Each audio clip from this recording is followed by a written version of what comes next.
Finally, part 2 is here. Drop a fire if you waited for this. If you are watching this for the first time, let me catch you up quickly. I found women's perfume on my father's collar. I checked his phone. I found 3 women. One of them was Sister Bose, a woman who has eaten at our table, who has prayed with my mama, who smiled in my father's face every Sunday while knowing things I did not know. I waited for Mama to sleep. I sat across from my father, and I asked him who Sister Bose was to him. He looked at me, and instead of lying, he said, "Sit down. I need to tell you something from the beginning." He told me about a woman he loved before Mama. He was 24. She was 23. He said she was the kind of person who made you feel like the world was slightly better for having her in it.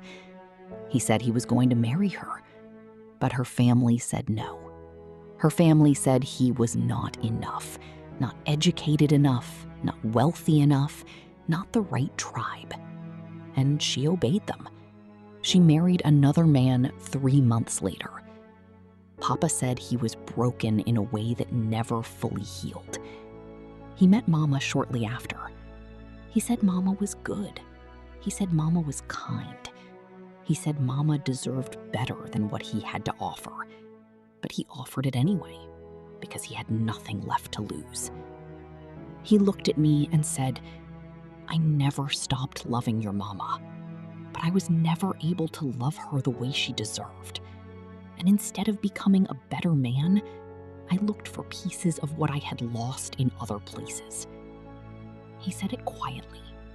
No drama, no excuses. And somehow that was the most devastating thing about it. He knew.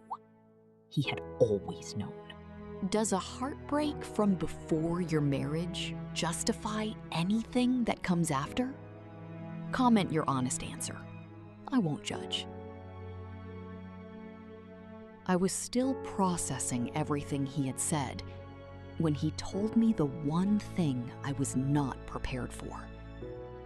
One of the 3 women in his phone, one of them was Sister Bose, Mama's best friend since secondary school. The woman who was at our house every other week. The woman who helped plan Mama's last birthday party.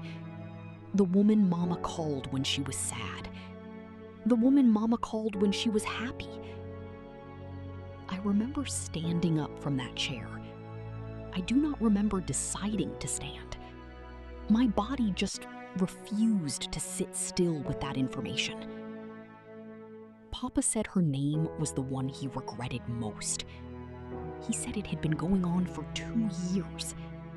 He said he had ended it 4 months ago.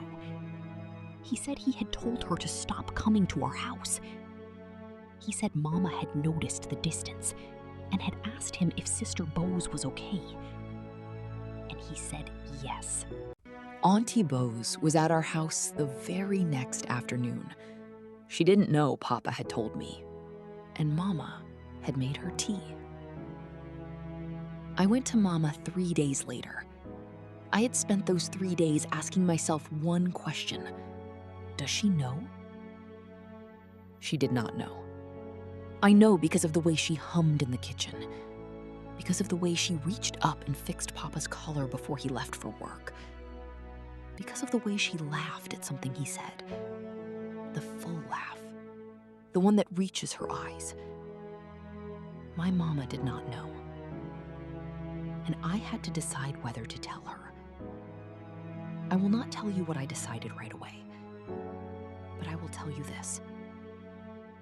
When I finally sat with her, when I finally told her everything I had found and everything Papa had said, she was quiet for a very long time. And then she said something I have been turning over in my mind ever since. She said, "I am not surprised. I am not destroyed. I am just tired of pretending to be a smaller person than I am so that someone else could feel big. She got up. She made herself a cup of tea. And she called Auntie Bose's number. I do not know what she said on that call. I left the room. But when Mama came back, something was different about her. Not broken. Taller. I have thought about this story 1,000 times since that night. About Papa, and whether pain from your past excuses the pain you cause in your present. I do not think it does. But I understand now that broken people do not always know they are breaking others. Sometimes the wound that was done to them is so old, so deep, so unnamed, that they carry it like a normal weight. And they pass that weight on to their children, to their partners, to everyone who loves them. I do not hate my father. I do not fully forgive him either. But I am watching him more carefully now. And I am watching myself. Because the one thing I am most afraid of is becoming someone who also learns to carry broken things quietly. If this story reached something in you, if something in your house has been quiet like Mama, in a way that doesn't feel right, you are not alone. And you are allowed to ask questions.